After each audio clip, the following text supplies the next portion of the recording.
What's up, everybody? Back at it again to another video. Y'all already know what this is, man. Make sure you hit that like, subscribe button.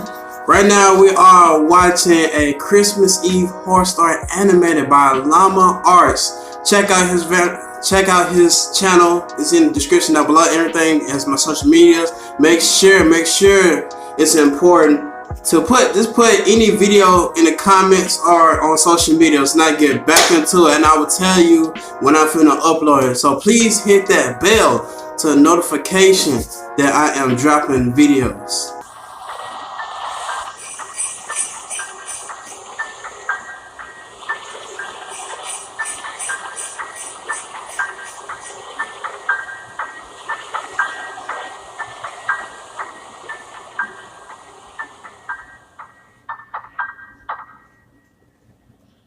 Last year on Christmas Eve, I was working late. I'm 23, I work in New York City and commute home every day on the train. Since I'm one of the younger ones in the office, I got stuck with one of the worst shifts, so I wasn't able to get home until 5 o'clock. My family had already left a whole hour earlier to go to my cousin's house, so I had to drive alone. After having a quick snack before the half-hour drive, I got back in my car and put my cousin's address into my phone. Halfway through the drive, it started snowing. I got to my cousin's house around 6 o'clock. It was snowing heavily by this point, and I just made it in time to catch everyone starting dinner. Yeah. I brought all of my gifts inside and cheerfully said hey to everyone. I stayed until around 11 o'clock. The rest of my family left a little sooner. I stayed an extra half hour or so just to hang out before leaving myself. By the time I was leaving, the ground had accumulated at least 2 feet of snow, and it wasn't even done snowing. The drive home was nightmarish. The roads were hardly even plowed, and I had to drive under 20 miles per hour on most roads. The roads were completely dead at this point though, most likely because everyone was smart enough to go home before the snow accumulated. Eventually I turned onto a main road that I'm sure would usually be bustling, but at 11:15 on Christmas Eve night, there wasn't a single... Sorry guys, but you know, like, you real focused. I'm reacting, but you know, you real focused. That means this is very interesting though. This car or a single light from a store. It was a ghost town. But then I did notice the flashing taillights of one car.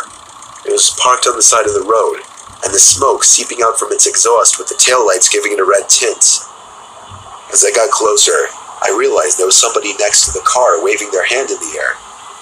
I assumed something was wrong and they needed help.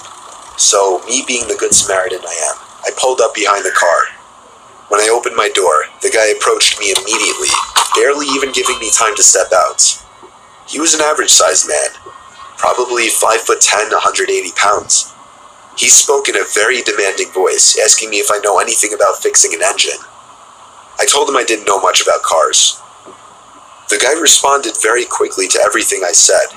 He told me it's fine.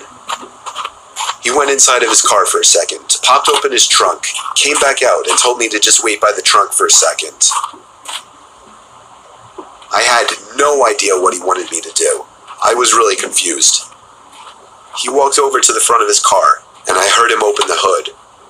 I couldn't see anything he was doing since the trunk was blocking my view, and the loud wind of the snowstorm overpowered any small noises he might have been making. I put my hand on the back of the car and leaned my body in anticipation, when suddenly I heard 3 or 4 quick and aggressive footsteps in the snow behind me before I was pushed into the trunk. The man tried to close the trunk on me, but I kicked my feet up in resistance and held it up. I was able to overpower him. Oh shit, you were trying to kidnap him. And kicked the trunk open completely. As I took advantage of the few seconds I had to get out of the trunk, I took out my keys. He tried to grab me now, and I dug my house key right into his neck. He fell to his knees, and his scream echoed down the deserted street. I was in my car and halfway down the road before he could even get up from his knees. A little further down, I called 911 and reported the guy. I came back in 10 minutes to find blue and red lights illuminating the windows of the deserted stores. The police held him until the ambulance arrived for him. I watched the whole thing, and nothing ever felt better in my life. I got home safely half an hour later and told my family everything. I was still very shaken that Christmas, and this remains possibly the most horrific thing I've ever experienced. Damn. Hey, that's it. That's an interesting story. I like it so much.